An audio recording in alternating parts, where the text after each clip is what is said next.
ఏపీలో నైరుతి రుతుపవనాలు బలహీనంగా ఉన్నాయి. దీంతో నిన్న పలుచోట్ల ఎండ తీవ్రత, ఉక్కపోత కొనసాగాయి. అక్కడక్కడ మధ్యాహ్నం నుంచి రాత్రి వరకు ఈదురు గాలులతో వర్షాలు కురిశాయి. రానున్న 24 గంటల్లో కోస్తా సీమల్లో పలుచోట్ల వర్షాలు కురుస్తాయని వాతావరణ శాఖ తెలిపింది. ఉత్తర బంగాళాఖాతంలో గల ఉపరితల ఆవర్తనం ప్రభావంతో ఈ నెల 3న వాయువ్య బంగాళాఖాతంలో అల్పపీడనం ఏర్పడుతుందని వాతావరణ శాఖ తెలిపింది. దీని ప్రభావంతో 4వ తేదీ నుంచి ఉత్తర కోస్తాలో అక్కడక్కడ భారీ వర్షాలు, ఈ నెల 5 నుంచి ఎక్కువ ప్రాంతాల్లో వర్షాలు కురుస్తాయని పేర్కొంది.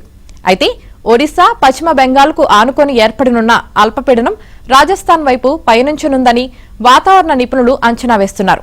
దీని ప్రభావంతో రుతుపవనాలు దేశంలో మిగిలిన ప్రాంతాలకు విస్తరించడంతో పాటు తూర్పు, మధ్య, ఉత్తర భారతంలో వర్షాలు పెరుగుతాయన్నారు.